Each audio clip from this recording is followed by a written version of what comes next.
আমি মুন্নি নিহত নুমান আহমেদের মেয়ে। আমার বাবা 29 তারিখ নিখোঁজ হইন। আমরা 1 তারিখ বিকালের দিকে লাশ পাই। 1 অক্টোবর বিকালের দিকে আমরা লাশ পাই।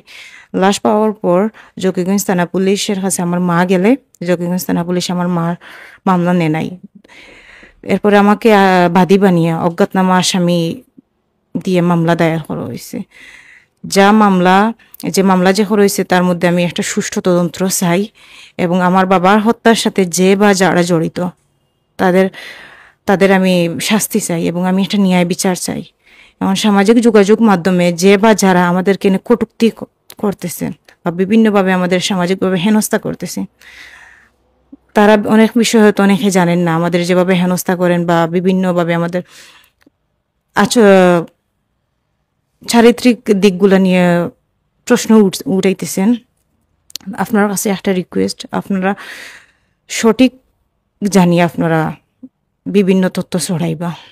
এবং আমি আপনার কাছে আজকে আসার মেন উদ্দেশ্য হইল গিয়া যে আমার বাবা হত্যার একটা ন্যায় বিচার চাই, সঠিক একটা তদন্ত হোক এবং পুলিশ, সিআইডি, পিবিআই এবং যারা বিভিন্ন সংস্থা আছে তারার কাছে যেন আমার এই বার্তাটা যায় এবং আমি একটা ন্যায় বিচার পাওয়ার লাগি আপনার কাছে আইছি।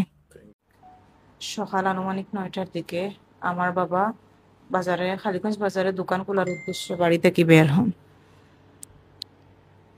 প্রায় আনুমানিক 10টার দিকে আমার মারে ফোন দিয়া আমার মার কাছে জানতে চাইছেন যে গ্যাস সিলিন্ডার কি এখন নিয়ে আসবো। আমার মা হচ্ছেন যে দুপুরে খাওয়ার টাইমে নিয়ে আসিও।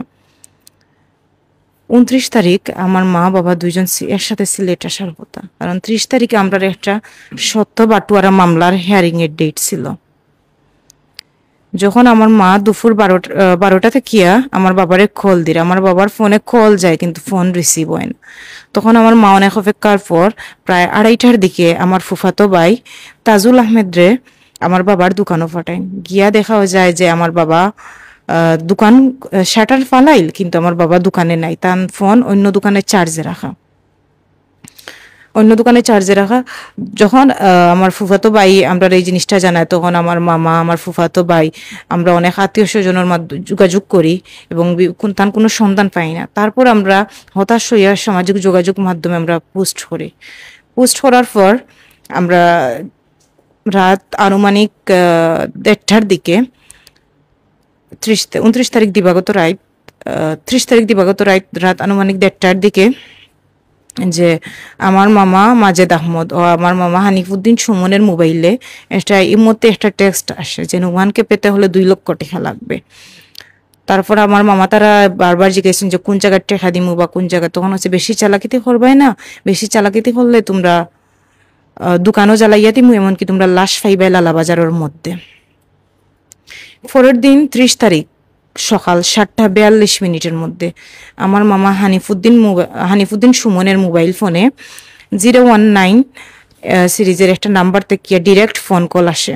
আসার পর জিজ্ঞাসা করেন নুমানুদ্দিন তোমার কি হয়। তখন আমার মামা হোসেন যে আমার ভাই। তখন কইছে যে নুমানুদ্দিনকে পেতে হলে 20 মিনিটের মধ্যে 1 লক্ষ টাকা দিতে হইব।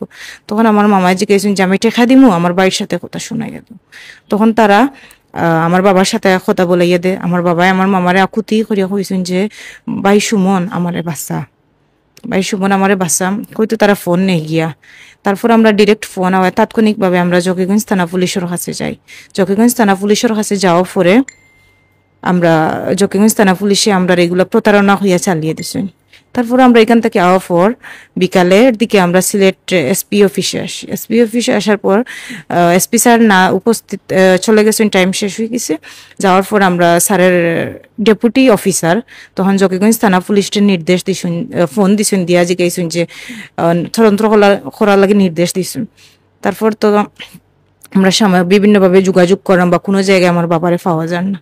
1 তারিখ এর মধ্যে 30 তারিখ দিবাগত রাত আমার জকিগঞ্জ থানার ওসি আমার মামা সুমন আহমেদের মোবাইল ফোনে ফোন দিয়ে যে সপরিবারে আমরা 1 তারিখ সকালবেলা 10:30টার দিকে যেন জকিগঞ্জ থানায় উপস্থিত হই।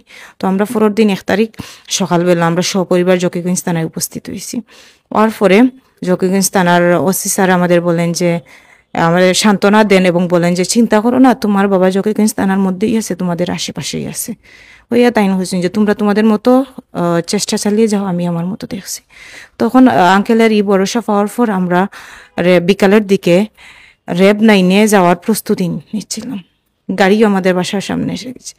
ঠিক তখন শায়লা স্মৃতি হাসপাতালের কেয়ারটেকার তেরা মিয়া আমরা বাড়িতে এসে জানান যে আমার বাবার লাশ শায়লা স্মৃতি হাসপাতালের পিছনে ধান খেতে পড়ে আছে। তাৎক্ষণিকভাবেই আমরা ধান খেতের মধ্য দিয়ে ওই জায়গায় যাই, গিয়ে আমার বাবার লাশ আমরা শনাক্ত করি। এখান থেকে লোকজন আমাদের বাড়িতে নিয়ে আসে। বাড়িতে আসার 10 থেকে 15 মিনিটের মধ্যেই আমার চাচা, মানে আমার আব্বার চাচাতো ভাই এবং আরও কিছু মানুষ আমরা বাড়িতে হামলা চালায়, আমাদের মারার হুমকি দামকি দেয়। এর মধ্যে সন্ধ্যা পরে জকিগঞ্জ থানার ওসি সার্কেল সবাই এই শুনে আমরা তার কাছে মৌখিক বিবরণ দিছি।